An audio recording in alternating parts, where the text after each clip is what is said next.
Hero Quest is the best game ever made, and anyone who says otherwise is wrong.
Hello, I'm returning.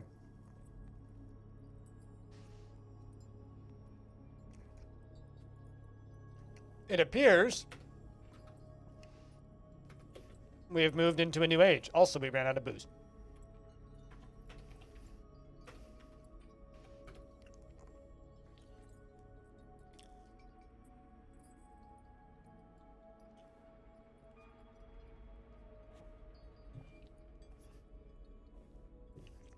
Got a bunch of thing in on my phone, and then we'll take a look at that.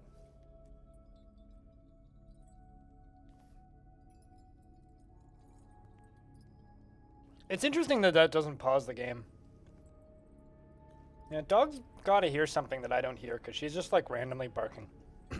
Not entirely sure why, but she's barking at, from what I can tell, apparently nothing.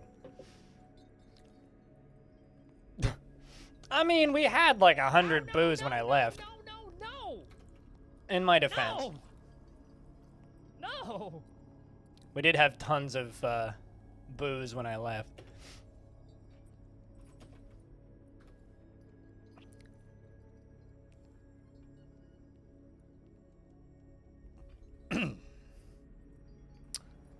That is, that's the thing.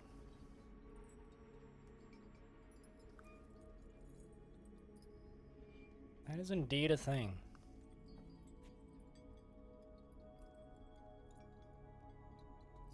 Sorry, what's contaminated? Canceled drink. Water source contaminated. Well, I mean, it's probably the above ground water source, right? Because I haven't actually made my well into a water source yet. Although, there's not enough water to make it into a water source. Let's also, crush you.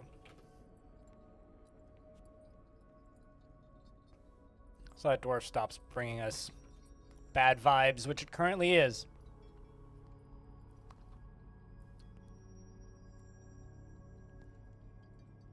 The hallway's dark now? I don't get it. What?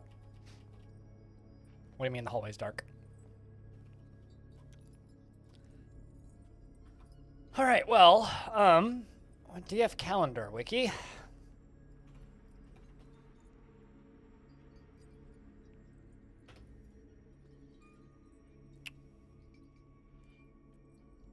The number of living powers in Mega Beast is at least 1/3 of what it was during World Gen. Well, based on the amount of violence going on, that's not entirely surprising. That's not surprising at all to me, actually.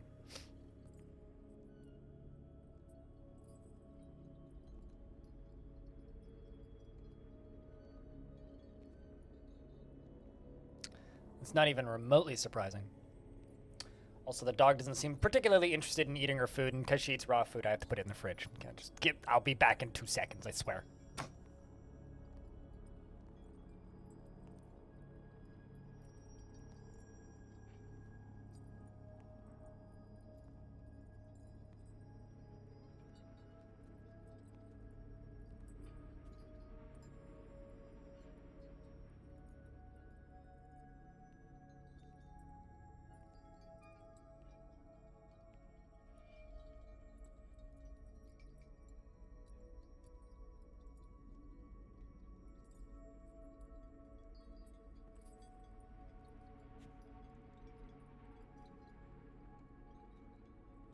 Bark.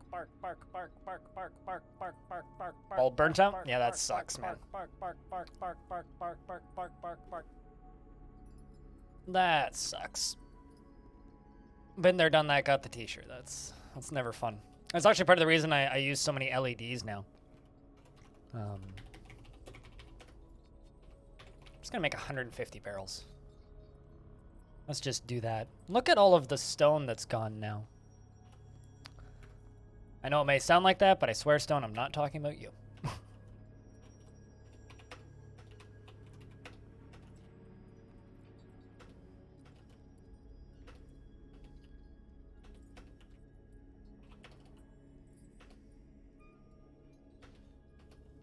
Oops, put a bag in there. 2 bags, in fact.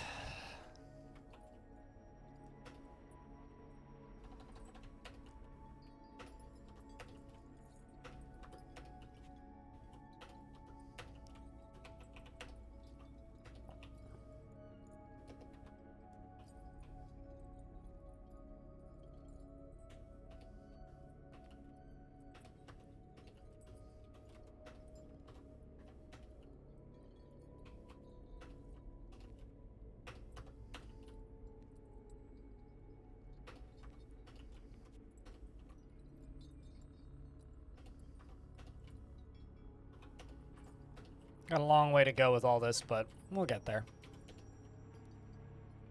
Candles are pretty fun. Candles are kind of expensive, though. Like, for what candles are and how long they last, decent candles are actually, like, shockingly pricey. I lit a bunch of candles the night that my power went out, and I did the math based on how much those candles cost, and I probably burnt around $10 in candles in a night. Like, candles are not cheap. And those are cheap candles, too. My power was only out for about an hour and a half, 2 hours. It's like they used to just be super mass-produced, and they're just not anymore. At least not at the scale that they were once before.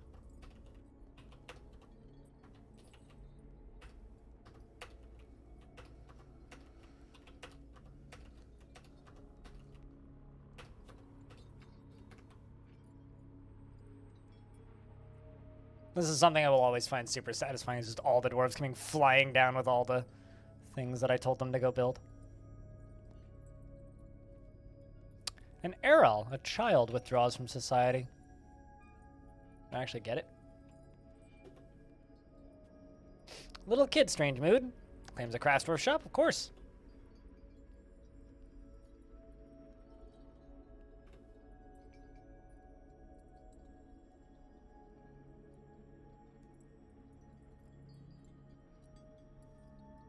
I mean, candles just means power outage here, at least for me.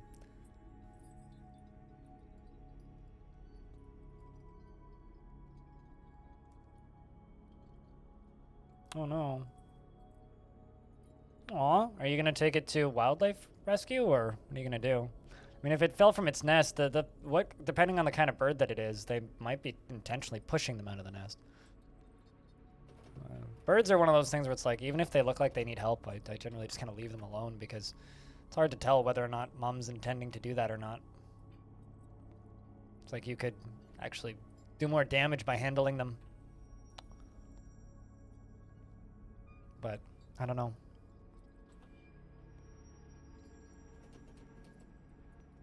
One of the light bulbs exploded. I never had a bulb explode, but in the house that I grew up in, there was a thunderstorm once, and a big bolt of lightning struck a tree close to the house. And it did...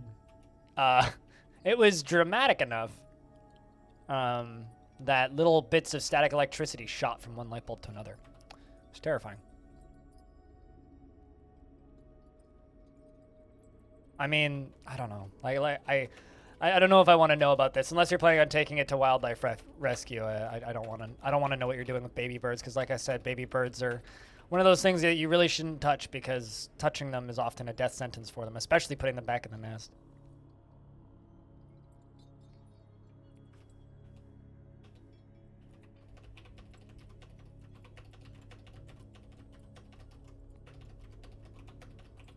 Unless you're planning to like tube feed it.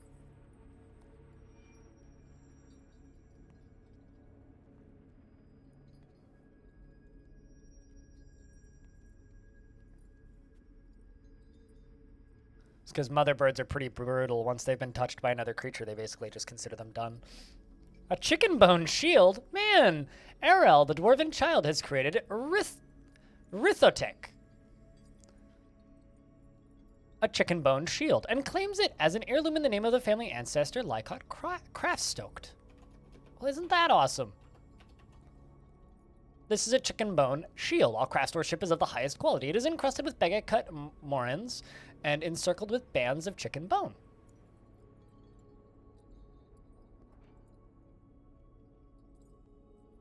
Well, if you found a bird with a paw, that's some sort of weird mutant multi creature because not to be an ass or anything, but they don't have paws.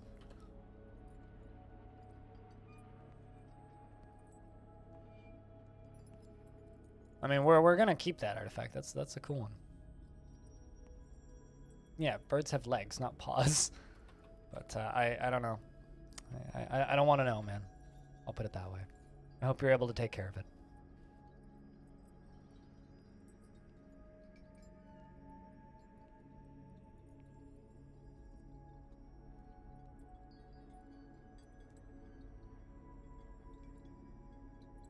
Yeah, no, I believe it. Like Bear. Sounds like when the lightning bolt struck the tree close to me, like I was saying earlier. It's like literally like I watched a tree explode. And then I saw static electricity jump from light to light to light to light to light. Every single light fixture just like glowed. No actual light bulbs exploded, but it was still terrifying.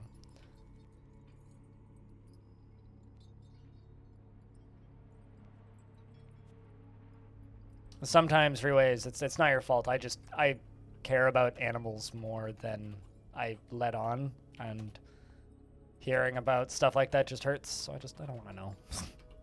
Shit gives me anxiety from a distance.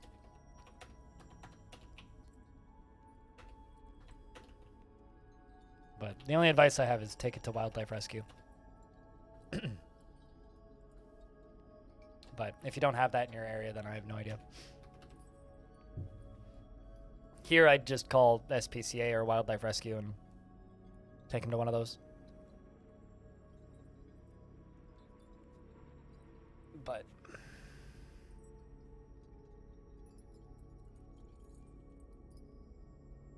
we made a few jobs suspended out of this.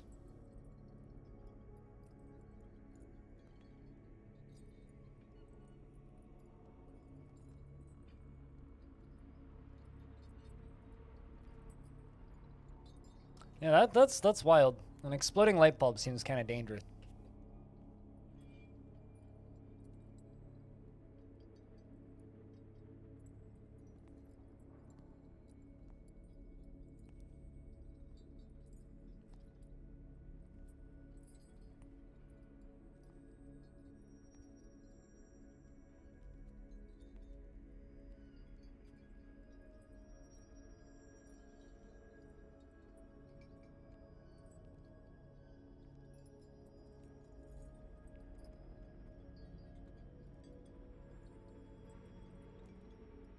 All right, well, that's that whole thing more or less done.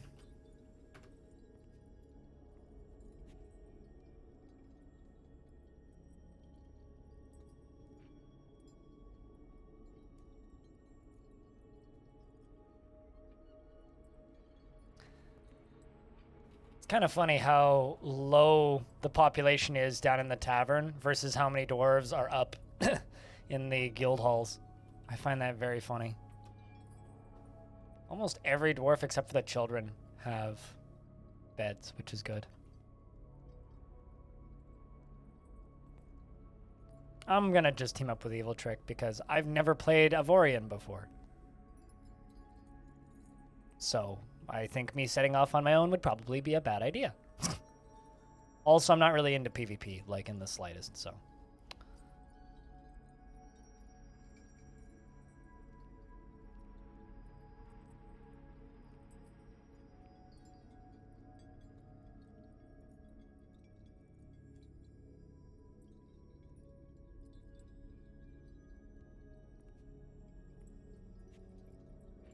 Well, good thing ghosts don't exist. Scratching in the... What people think of scratching in the walls is actually usually just nails stretching. Especially if you live in an older house, the temperature of the wood in your walls changing can shift the position of where the wood actually is, which can cause it to expand and contract. And the expanding and contracting makes the nails go which sounds like scratching. Or rodents, yeah. But almost always when people hear scratching in their walls, that's generally what it is. It's usually just temperature shifts, moisture shifts, and the natural expansions and contractions that happen with that. All right, I need to...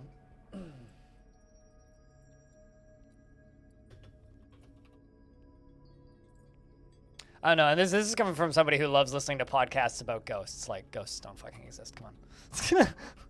Like, straight up, they just don't. Don't be silly. Don't be a child. They don't exist.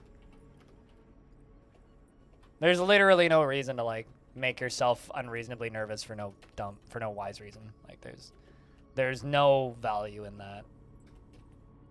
Literally, all it'll do is, like, stress. All it does is stress people out. People have natural anxieties for those sorts of things, and they're silly and old-fashioned. People need to just not worry as much.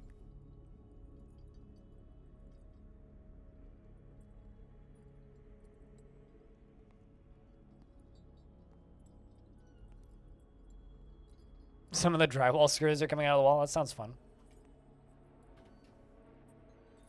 Yeah, I don't know. I grew up in a house that was built in the 90s that had a lot of creaks and weird sounds in it. You kind of just get used to it. Blind is taking money from Big Ghost. God, I wish I could take money from Big Ghost. I think that would literally be the definition of old money, wouldn't it?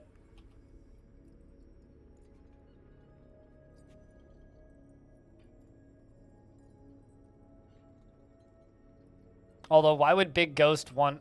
Wouldn't Big Ghost want to pay people to be like, no, the ghosts exist! And they're coming for you in your sleep! Hide the piñata, they're gonna fill them up with fingernails, or whatever. Isn't that what, like, Big Ghost would want? Is me to state that they do exist? Not throw logic into people's face?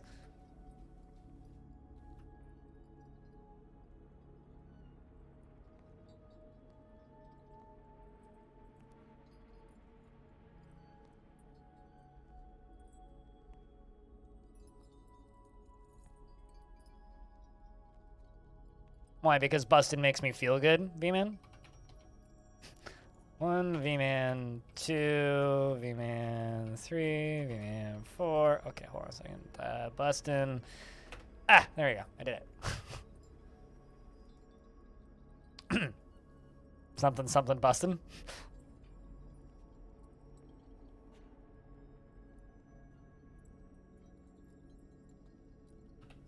I love that combo. It's a good combo.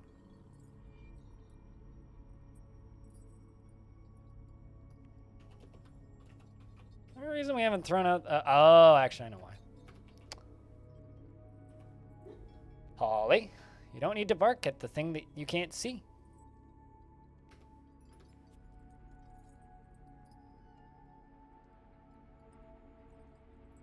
That's the point of a horror film, though.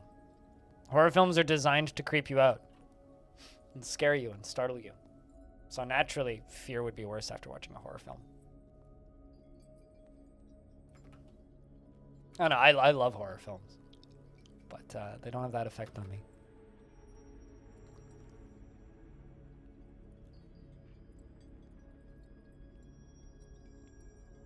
Wrong fort, Gremlin for mayor.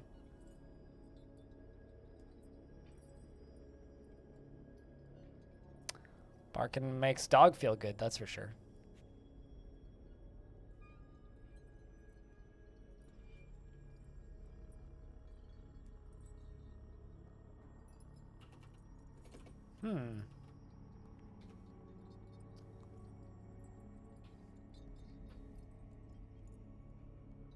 There we go.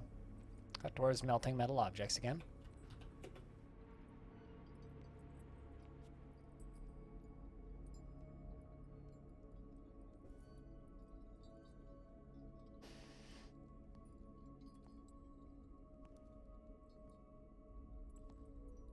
It would be beautiful if Seasonal Fort gets a gremlin instead of Long Death.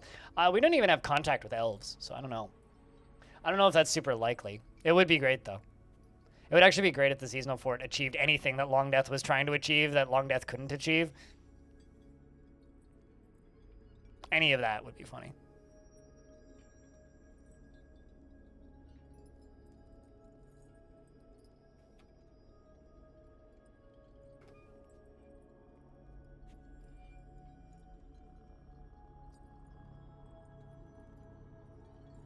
I mean, this fort's already been sieged more times than Long Death, so there's that. Not that it's really a contest.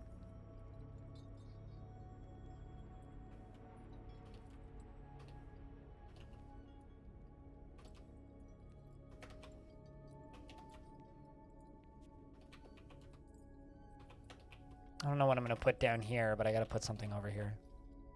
Maybe this can be our clothing industry up here, actually. We could do that. And I could plant some pigtail seeds.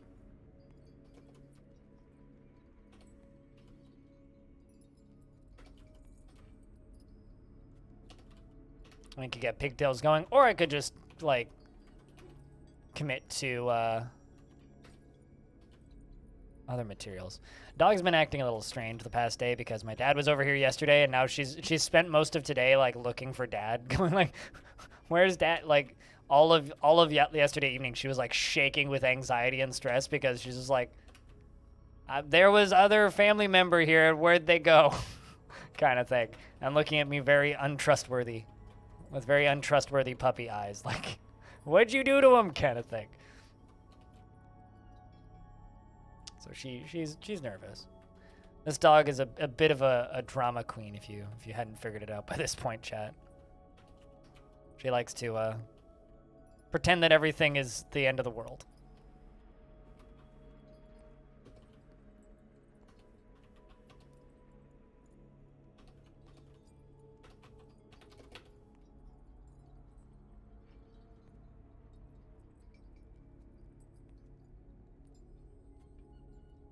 You ate Dad. You made me eat Dad.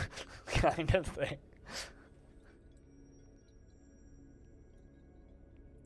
She damn near jumped as high as I'm tall when Dad showed up too. She was very excited to see him. But she'll get to see Dad later tonight. Yeah, your ears perked up when I said that. The mayor wants me to make catapult part. Catapart. Not made of adamantine, just a normal catapart.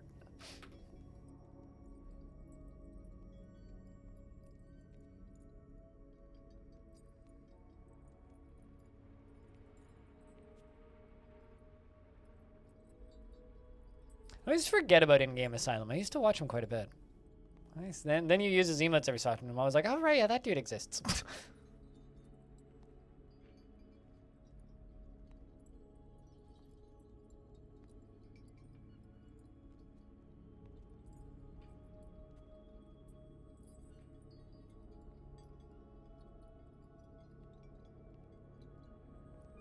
He usually streams when you're sleeping. Boo. That's probably why I never see him on. I actually follow him, but I kind of... He was one of those people I kind of assumed stopped streaming because I just hadn't seen him for so long. It's nice that some of the OGs are still around. Holly, jokes aside, I do need you to stop barking, though. You might get me in trouble. Although, fortunately, it's just the occasional boof. Hopefully it's not too loud on the stream. Hold on.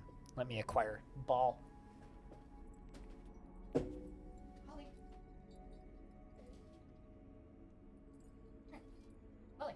No.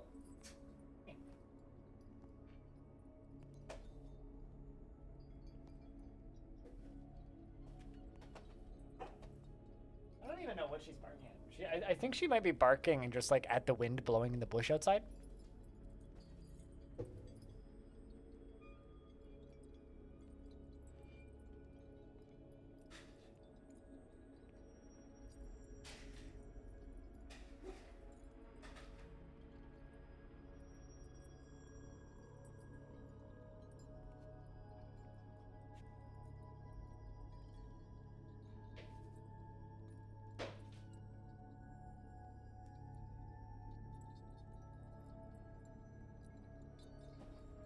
I have acquired dog's best friend, Ball. Which she's completely ignored. Toasted from air? Toasted, toasted. Just don't forget to toast your toasted after you toasted some toasteds. Okay, now you're in here. Come here. Become lapdog.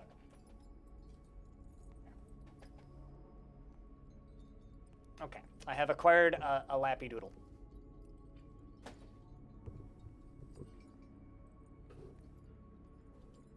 She's going to do her best to play Dwarf Fortress. Or help.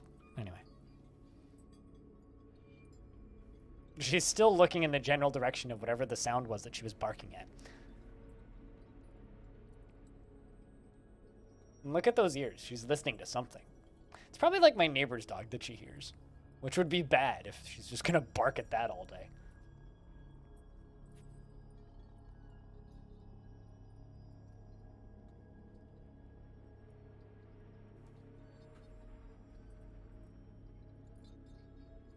There we go. Pupper cam, how's that? Actual dog plays Dwarf Fortress. This video is going to go viral. I'm going to tell you right now.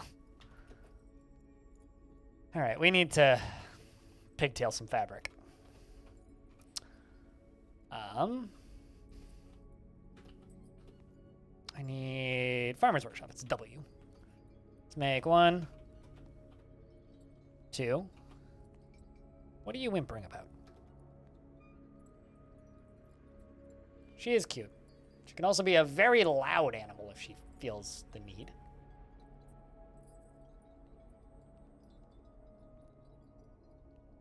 If only you had the dog tag? If only had the dog... If only add the dog tag? Wait, what do you mean? Like, stream tag? Well, I mean, who cares? Nobody looks at Twitch tags anyway. The only Twitch tags that actually get traffic, because there's a site where you can track Twitch stats. The only tags that actually get Twitch are the LGBTQ ones. Like, really? Okay, I don't have any. Where are you going? Are you changing your mind about being on my lap? Do you want to go down? Okay. Or not? She started to leave, and then she just, like, sat down. Is this where you live now? Eh. Her name's Holly. Is this... I don't know what you hear or what you see, but it must be very important if you must bark. Unfortunately, I can't let her do this.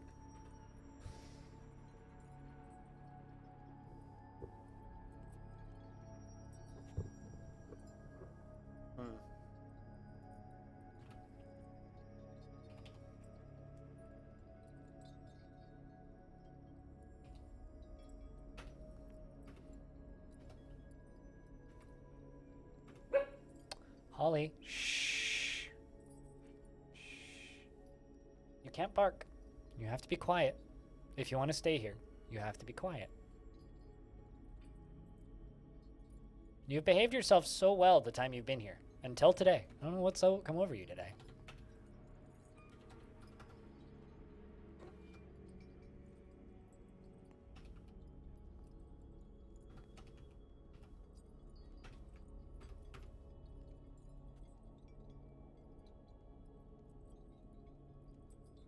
Maybe she's just got too much energy today. 'Cause she didn't get a full walk this morning. If she keeps barking, I have to end stream and take her for a long walk. Which kind of sucks, but if she keeps barking, I could get in trouble with my neighbors. Like if somebody complains. Holly.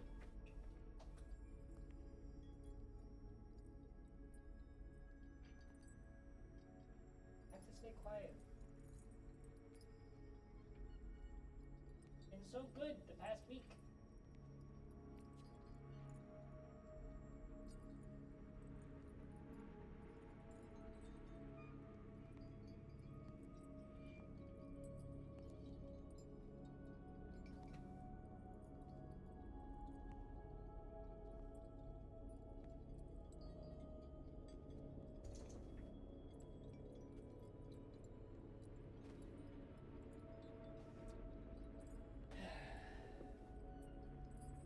Cat, what do I do? She's not showing any signs of stopping. But if I take her for a walk, I will be gone for like an hour. Stoneworker Guild. I guess I already had a Craftsdwarves Guild.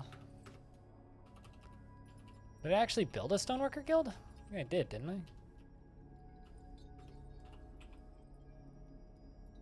Oh, that's an Engraver Guild.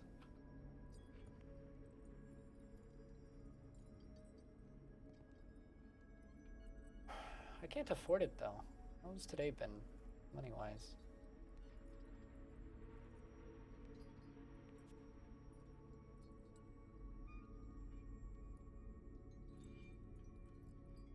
All right, if someone can gift 5 subs or cheer $15 in bits, I can end stream now.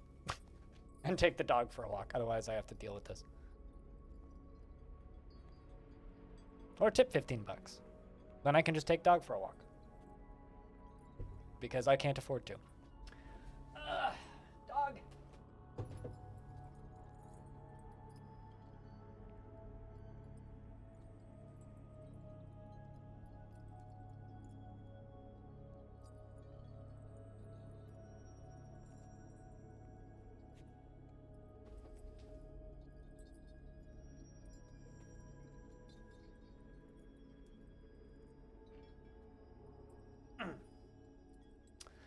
All right. Let's just keep you as lapdog for right now while I work on this. So is that not what I just agreed to?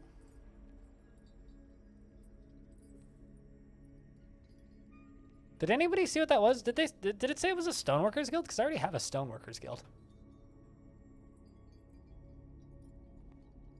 But I didn't get the immediate... I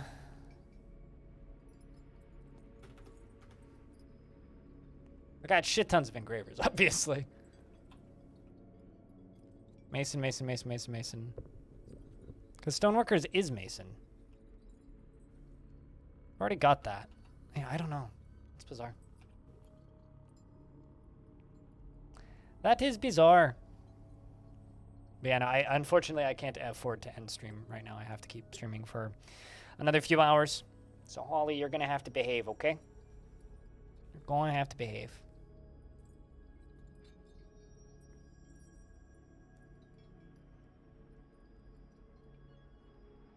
All right. So something I need to work on. We need to start designing a power structure. So I'm going to just make sure that there's no water above this.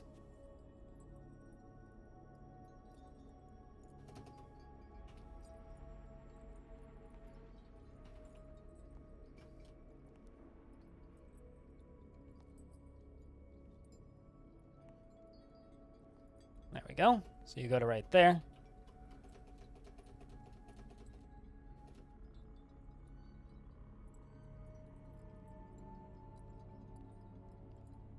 Let's just dig that. Now this is going to be the beginnings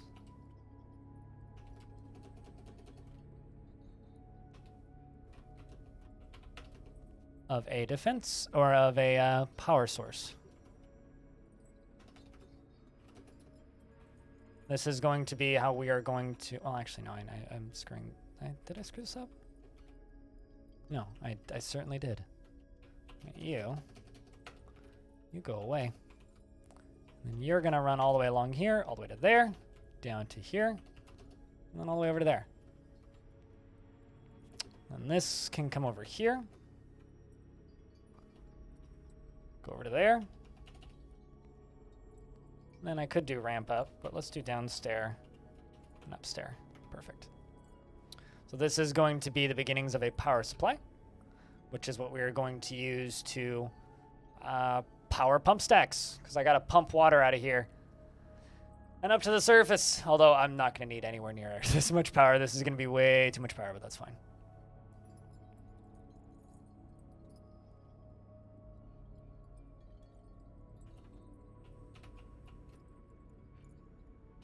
Should just be able to do that all the way to the end. Oopsies. Forgot to go 1Z level down.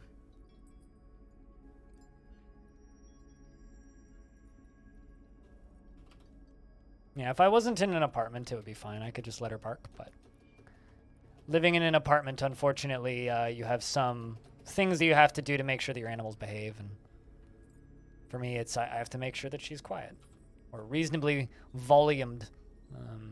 Otherwise, if people decide that she's too loud and submit a complaint, and then they find out I have a dog I'm not technically supposed to have, I could get in a lot of trouble. So, and unfortunately, I stream as a job, so I can't just end stream to take you for a long walk. I can do that a little later, but till then, we have to endure, okay? So you have to stay calm and not bark at whatever it is you're barking at, okay? Otherwise, I'm going to get in trouble. And I don't think anybody wants that. Least of all you, because you like hanging out here, you silly mutt. Although you're not actually a mutt. That's actually mean. Yes, silly pooch dog thing. Although, chat, we are way too lurky. Can I get a round of beers? What do I got to do to keep the chat active? Ah. Well. It's fine that we run into that. We are running into water.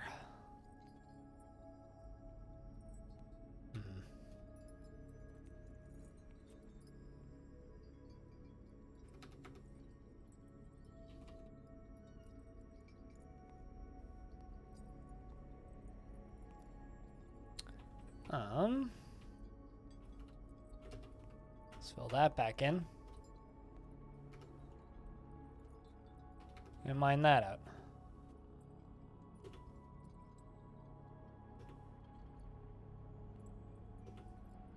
I mean, we've got more than enough already.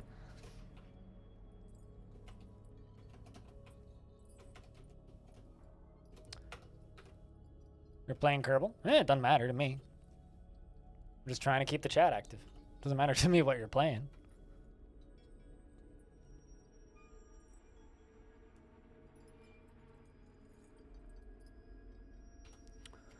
Let's do that, and that.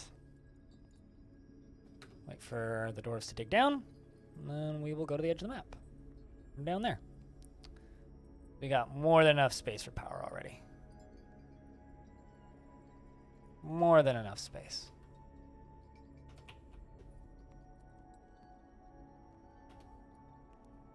What is that red thing in the stone? Gems, I think.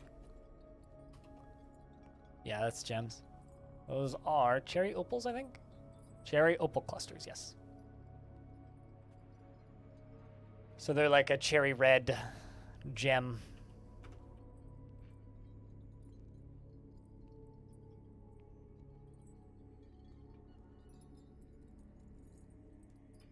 Man, a dwarf has had a baby. A lot of dwarves having babies. Although, to be fair, the soft cap is 90. Another dwarf had a baby. 2 dwarves had babies. 3 dwarves had babies.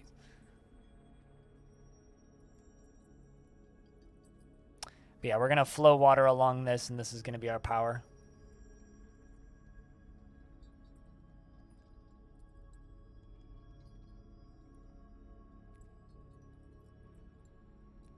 So many babies. Dwarves are pretty efficient with that when the space and time allows.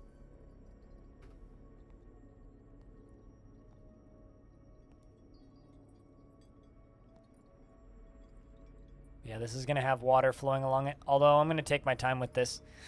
We're going to polish her all up and make her all fancy. We're also going to try and get all of these rocks out of here too. Fortunately, we're almost done with the tables and the thrones and the doors. You know, I'm actually just going to cancel those last jobs. Just keep them on blocks.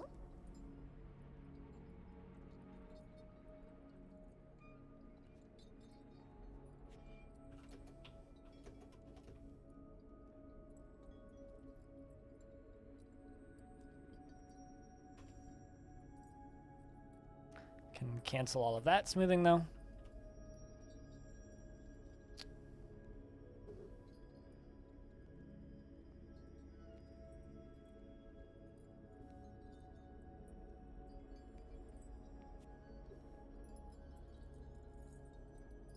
Gifting subs would break Twitch? So wait, someone gifting you a sub, or you gifting a sub, or some combination of the 3? And how would it break Twitch? That seems suboptimal.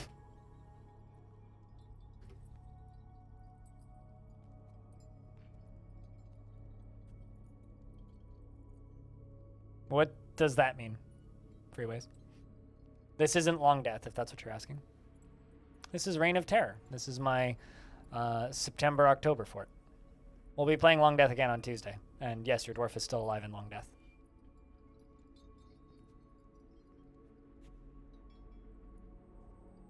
I wouldn't play RNG stream?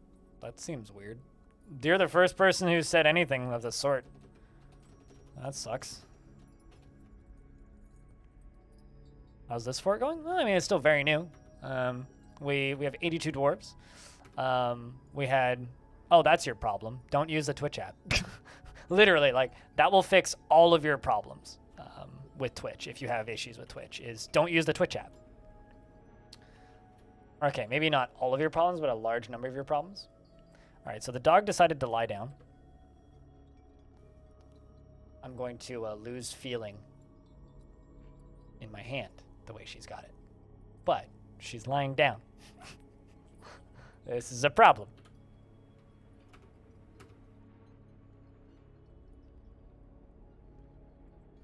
Also, if you're barking at the maniac laughing lady upstairs, Holly, we're going to have a problem because she's never going to stop laughing. She's been laughing like that almost all day. She is really cute. She's also got really good puppy eyes. Do you want down? Is that why you're looking at the ground?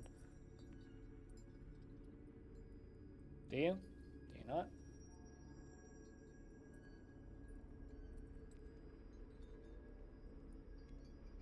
It's really weird looking at my hands while I'm petting her because there's a slight delay on them.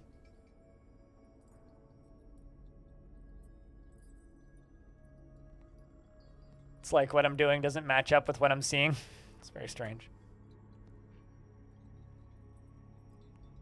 You know, she can be adorable. He's a very well-trained little poodle.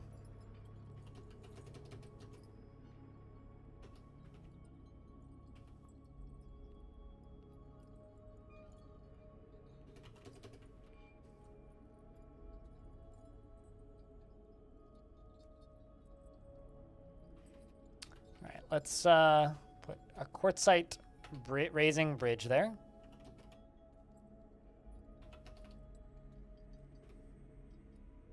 And then a lever back there.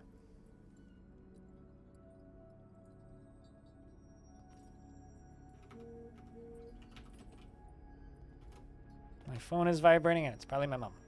Or it's spam. It's my dad.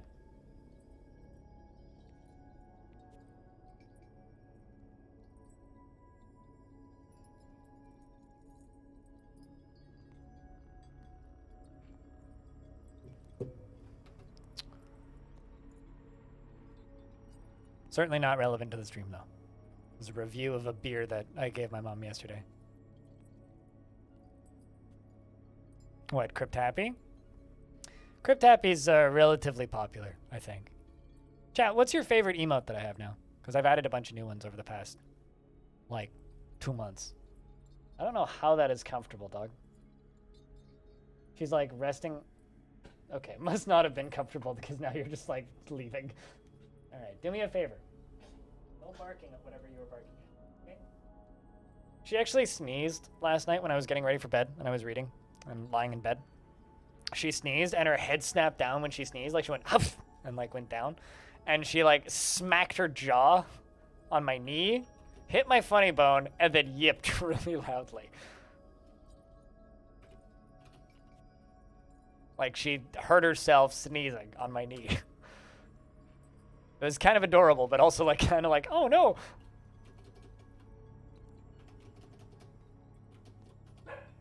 Oopsies, that's the wrong tool. Holly, this is a problem. You're just gonna have to figure it out, unfortunately. Did your sub literally just run out? Oh my god, it literally did, Dragon. That's really funny. It literally ran out right when you were talking about the emotes. And I got a child who's claimed a craft store shop.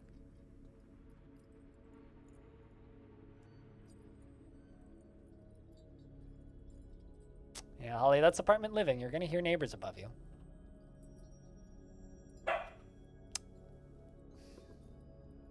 Chat, I don't know what to do. Stream hasn't been busy enough yet for me to end the stream now, and I really want to play Avorion. But I got this dog. What do I do? I can't let her keep barking like this.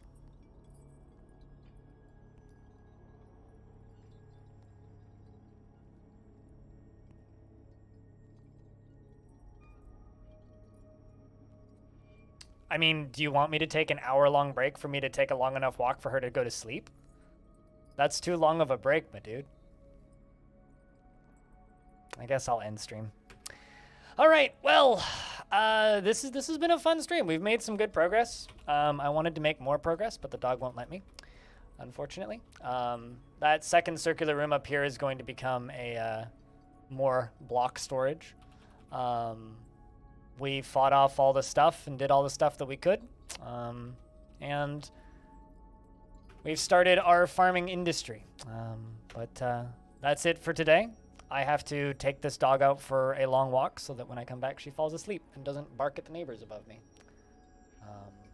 This is very frustrating. No, I can't, because by the time I come back from the walk, it'll be time for me to get ready to go to my parents' house for tonight. So I'm done, unfortunately. No, I can't. Music stream? No. Also, nobody watches those anymore, so why would I do them? Well, that's 3 I've done. Nobody's tuned in, so I stopped doing them. But anyway,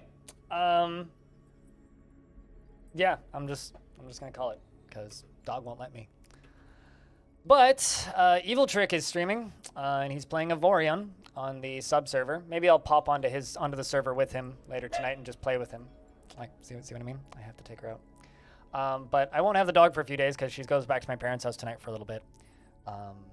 Tomorrow I won't be streaming because it's my day off, but I will be on Tuesday. We'll be picking up Long Death and continuing with that. And I'm going to raid Evil Trick. Go watch Evil Trick play Avorion. He's doing a 24-hour stream, so he'll literally entertain you until tomorrow morning.